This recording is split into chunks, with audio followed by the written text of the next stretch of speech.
So we're moving over now to Mr. Silver Sachs, actually the green team leader, and he will talk about what is the technology. And we'll see this is a mix between technology and policy level actually during this afternoon here. So hello from me. I'm Silver. I'm a technology researcher at the Cyber Defense Center of Excellence. And I've been the green team leader for lock shields for 2 years now. So this is my second year as the green team leader. And before that, I was the deputy green team leader for 1 year. And before that, I was, well, basically before that, I wasn't yet with the center. So a bit more about me. So I've been with the center since 2017. I have a master's in cybersecurity, mostly Linux sysadmin experience. And at the center, my work, besides setting up the exercise networks and such, I also teach like an introductory hands-on hacking course, so I have some red team experience.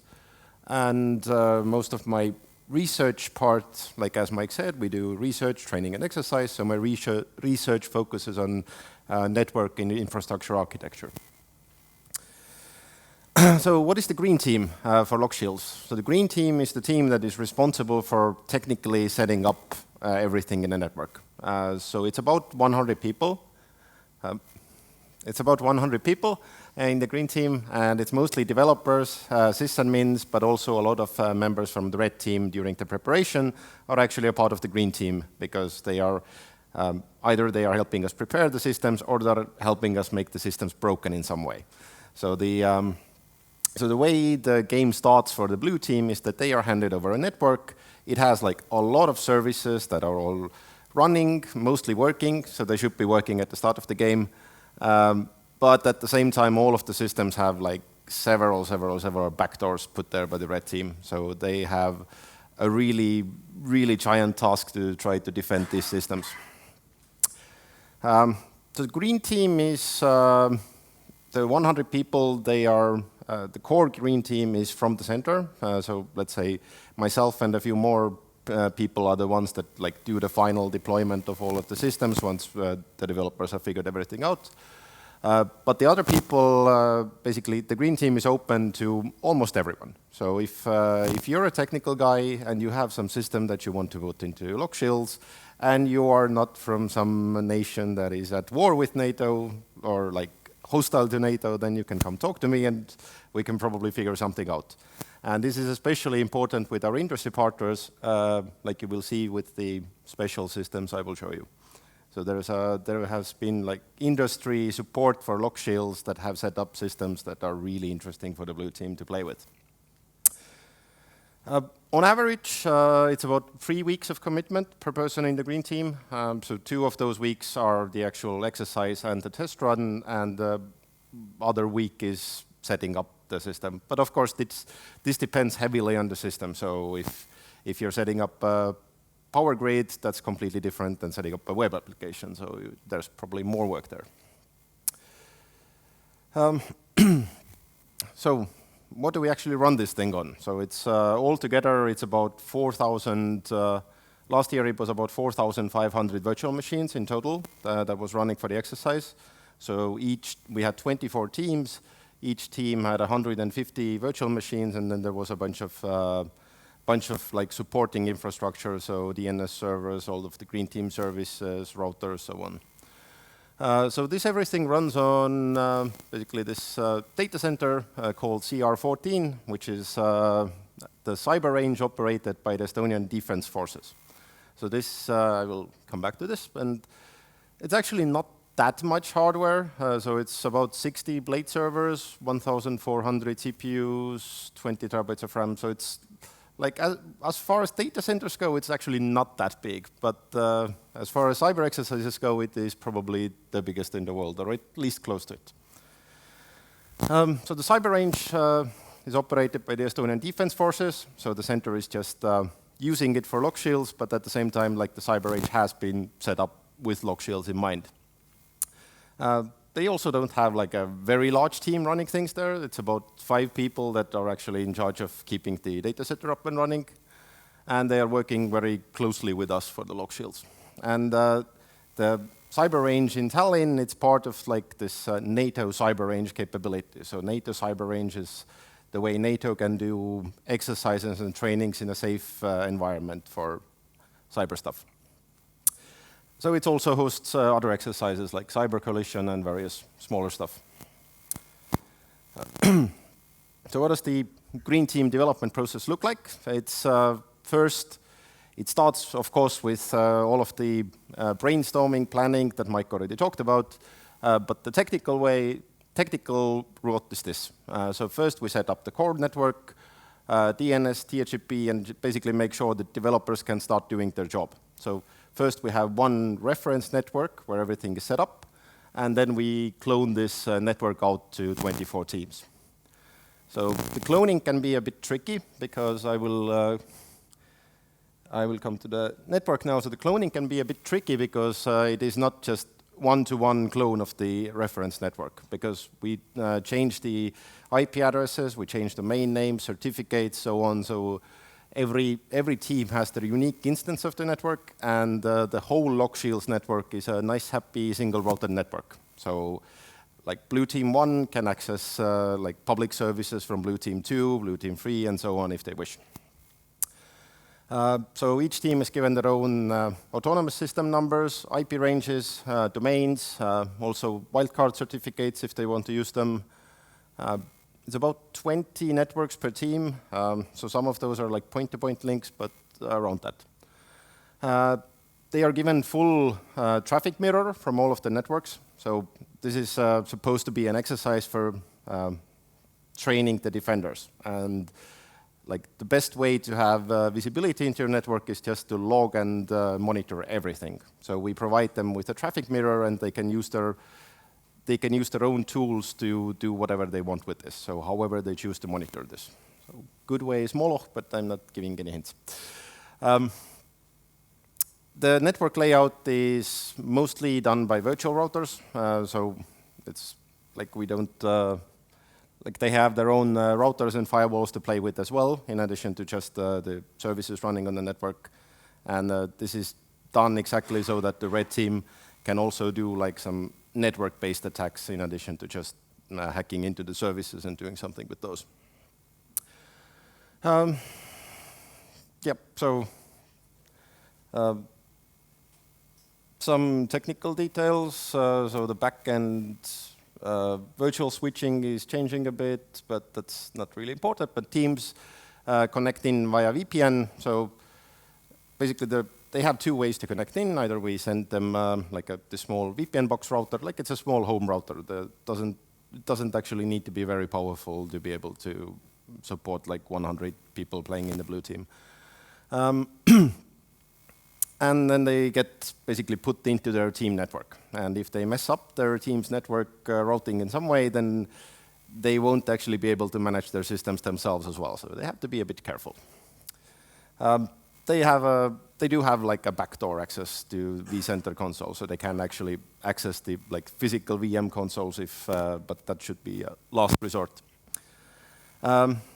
And yeah, the LogShields network is fully IPv6 enabled, so this has proven to be an interesting challenge for blue teams. And also, there's a bunch of supporting services. So for the green team stuff, we have, for example, collaboration tools, central email, central VoIP servers, DNS. We have several types of ticketing systems, just all put up as support for the exercise.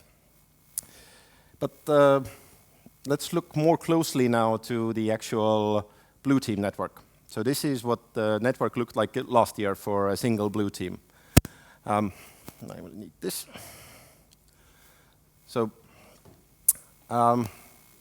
here is the sort of routing infrastructure. So they have 2 routers each, about 4 firewalls, and then a whole bunch of networks with various services running in them. So actually, I will go to the next slide for a second. So there's since everything runs on Windows domains, we have several Windows domains. So let's go back to the picture. We have 1 Windows domain here, 2nd Windows domain here, and the 3rd one here. And I believe they were set up so that there was also trust between the domains so red team could have some fun. Yep. So one problem with the network map is that you can't actually tell the size of the system by just looking at it. So for example, here you have just like this 3 machines, like compared to the rest of the network, it's not that much, but at the same time, these 3 machines are hosting about 15 different web services in the public segment for the blue team. So yeah, email works within the game network. Maybe next year we'll also make it work outside the game network, so we can send LogShields email. There's various internet applications in the regular networks. Then yeah, routing is all done with BGP. We have several, like in addition to like just having the routers and firewalls, we also set up some like overlay tunnels between the networks just to make things even more interesting. And we have the special systems. So we have ICS systems, we have SCADA systems, we have our own 4G network running for the game, and all of these the blue teams have full access to. They can configure it, they need to defend them. And also last year we had maritime surveillance systems, so this was basically showing how ships are moving on the sea using AIS signals. Yep. So yes, let's go back to the network map again. So there's basically 2 types of networks. They have their public networks, which is accessible everywhere from within the LogShields network, so other blue teams can access them if they wish, and so on.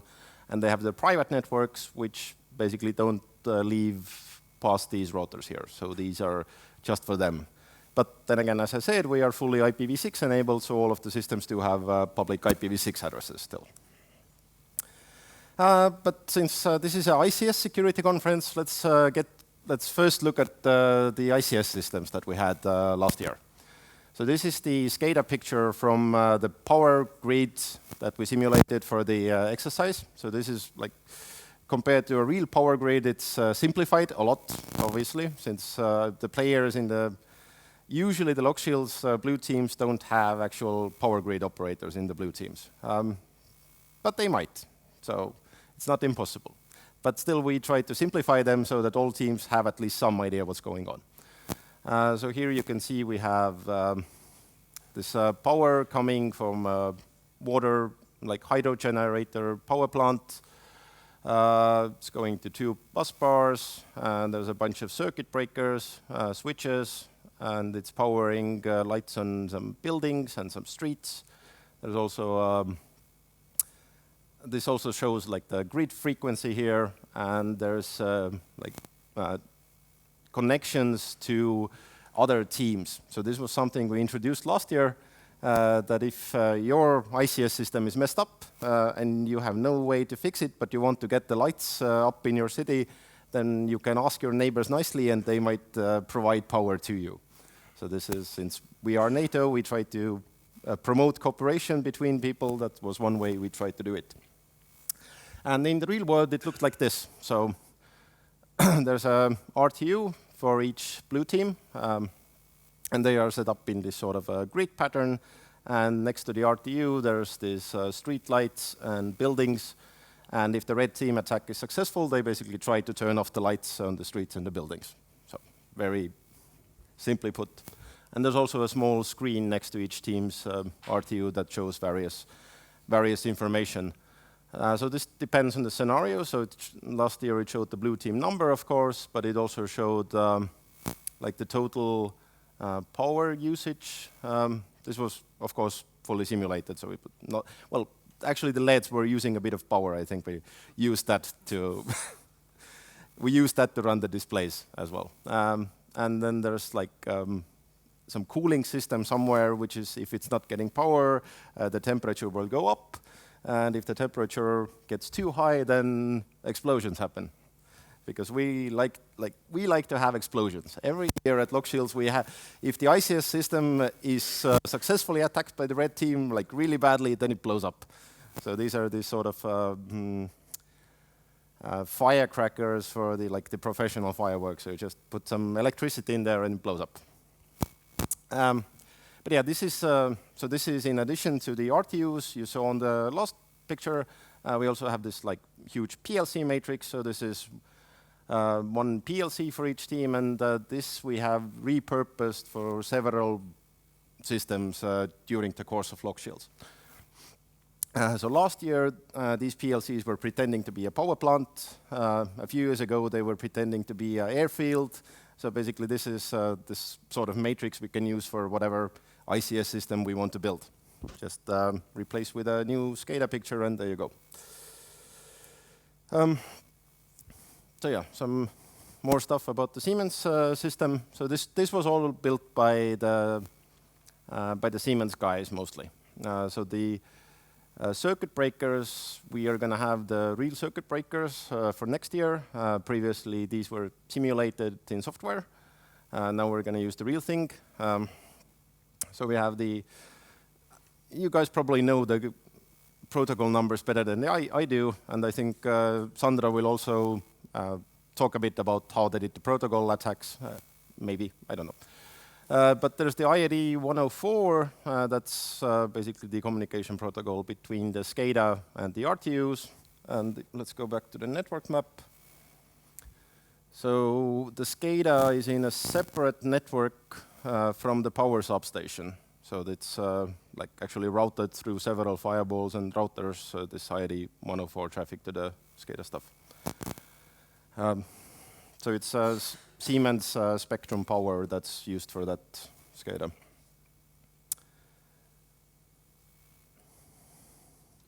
And then the RTU itself, so this RTU is what you would see in a power substation. This will communicate with the circuit breakers and basically provide all of the data for the SCADA picture. So possible, like, where can we attack this thing? Obviously, one way is that we can just take over one of the machines providing the SCADA. So that's that's pretty simple. It's just a Windows machine. Maybe you find credentials. Maybe you get somehow some backdoors there. However, the red team imagines that's the way they will do it. Other ways. So maybe you have taken over one of the routers or the firewalls on the way. You're like in a man-in-the-middle position between the RTU traffic and the SCADA. So maybe you can just do some protocol attacks against IAD 104. Maybe the RTU itself has weak admin credentials, and you can somehow get into the substation network. Maybe you can just take over the RTU. Or maybe you can mess with the communication between the RTU and the circuit breakers. Or maybe you can just hack into the circuit breakers. Okay. So yes, we were also running our own 4G network. This was provided to us by Ericsson.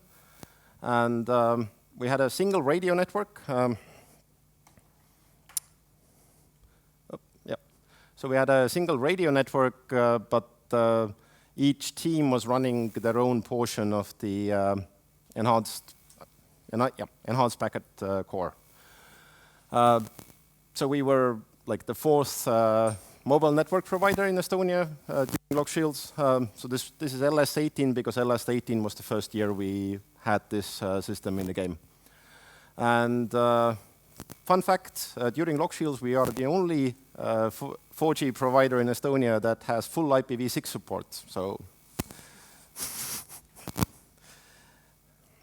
we should start selling our services. But yeah, the 4G also needs some use cases. So what we have done is that we have up until now we have basically just used this as a network link. So this is a bunch of routers. I think this was a Finnish company that provided these routers. So these are the type of routers that you would see on like ambulances, police cars, and so on. So this is one way to use 4G. But the other way that's probably going to be more relevant and more interesting in the context of the exercise is to use, like, for example, narrowband IoT networks. So you have, instead of communicating like with some regular systems, you have this sort of like small lightweight sensors that provide data to you, and this might actually be a lot more interesting in the context of the exercise. So what does the 4G network actually look like? You have the radio base station here, so this is called eNode B. You have a signaling gateway. You have MME, or mobility management entity. You have packet gateway, and basically this all is then connected to the rest of the game network with various routers and firewalls. So the problem with this is we only had a single radio network. So how it works is that one eNode B, you need at least one mobility management entity for the radio, so it can figure out like where are the clients moving, like do handovers between cells and so on. So you at least need one of them, and you can't really give blue teams access to that because this is controlling the radio for all of the blue teams.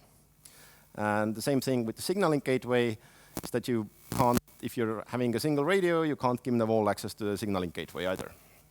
So what we figured out is that there's the thing called packet gateway, which is like the final router that gives, that basically takes the signals that come from the 4G network and connects them to the rest of the world. So this is something we can give them access to, because like in a real world scenario, what the LockShield's 4G network would look like is, for example, if you're in a country, like if you're in a foreign country and you're doing roaming, you are actually tunneling traffic from your device back to the packet gateway at your home provider. So essentially what the 24 blue teams were doing, they were roaming into the LockShield's network with their devices. So yeah. Wrapping up the green team stuff, so we try to avoid this sort of toys. So we do have the PLC matrix, and we are programming it to do whatever we want, but at the same time, we try to emulate the real world as closely as possible. So all of the Siemens power stuff, that is almost exactly the same as you would see in the real world, just scaled down. So we try to simplify, but not too much. And we try to find partners in the private sector and also experts in their field that are able to help us with these systems.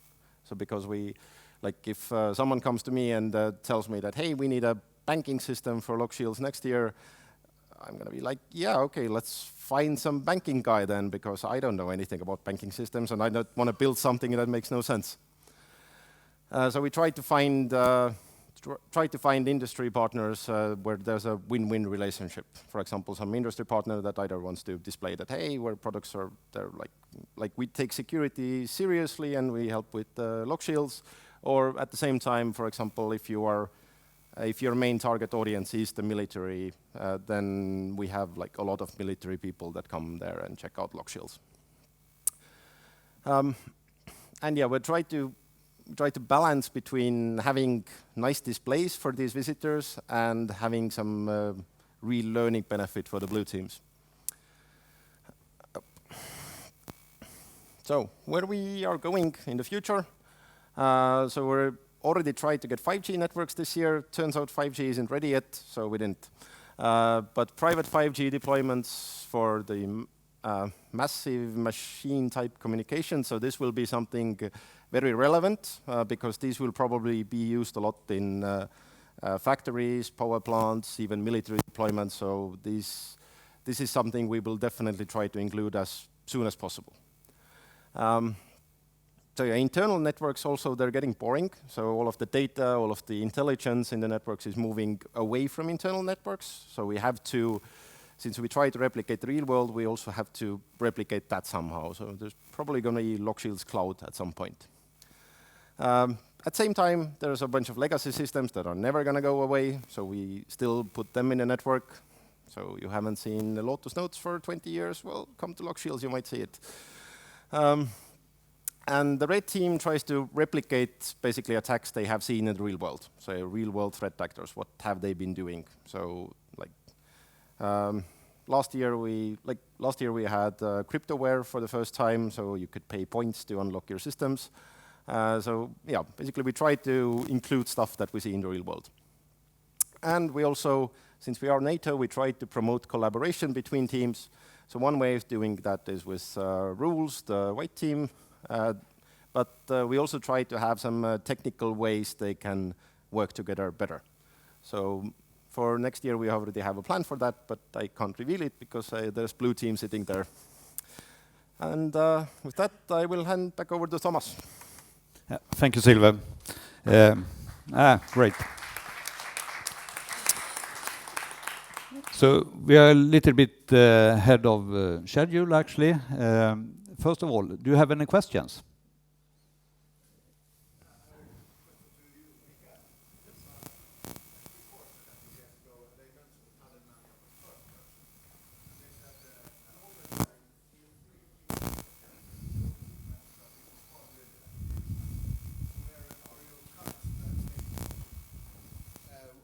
To make it short, what is the current status of attribution? So attribution, it's interesting. It's one of the things that we actually try to highlight in the exercise. We're trying to get nation states to provide almost like a checklist of what they would require to attribute an action to somebody else. We're not there yet. What we're trying to avoid is that each individual attack, that nation states reinvent the wheel and they decide what's important. You know, if the United States or another nation comes up with an attribution, what does it take for another state to say, okay, it meets the technical means, you know, there's a political reasoning behind it, you know, it fits this criteria, so we'll be comfortable with attributing. We haven't gotten there yet, and a lot of it has to do with real, you know, political things, such as, you know, if we have you know, a trade with a certain nation and we don't want to, you know, upset that nation by attributing an action to them. So those type of things we realize are factors, but at the same time, if we can get most nations to agree to certain criteria by which they're comfortable attributing, then we're like at least halfway there. The Talon Manual in itself is basically just a guide. A lot of people think of it as international law. It's not. It's academics, it's their interpretation of international law. For international law to actually be established, nations have to develop norms. Once those norms are established, then they can become international law, and that will make the case for attribution that much better or easier. Hi, Margot from the Norwegian Energy and ICS. We haven't participated, so excuse maybe stupid questions. To me, this seems, and here I may be wrong, like training more than what I normally call an exercise, but I may be wrong. So what's the purpose and goal, and what are the desired outcomes of the exercises? Want me to go? So essentially, we're trying to get the nations. It's a focused cyber defense exercise, and we've kind of evolved. It started out as purely a competition. So we were, you know, for certain aspects of cyber defense, we gave points towards it. We've graduated the exercise so that's become, like Silver mentioned, we're trying to test the dependencies of the different nations, make them realize that you know, to successfully defend in the cyber world, you have to you know, get help from your neighbors. We're trying to set basically an environment where we anonymize the teams. We call them blue teams, but a lot of times the nations compete as their nation state, and we essentially set the table for them, whereby they can either test existing process procedures with their, you know, their top teams, or they can bring in new team members, try out new processes, procedures, test out new personnel. So we're essentially making the table for them to decide what they want to get out of the exercise. And by anonymizing the teams, so some of the teams approach the exercise as a competition, and they want to win. So they got to put their A team there with their best cyber defenders and try to get the most points possible, where other nations are going to look at it as that maybe I invite other nations to come with me, we share ideas, we understand how each other's going to defend their networks, and we learn from each other. And the scoring really isn't that important, it's more the cooperation piece. we do advertise the top 3 winning teams, which does serve as motivation. But again, it goes back to we've set the table as far as the exercise. It's up to the nations to make it what they want.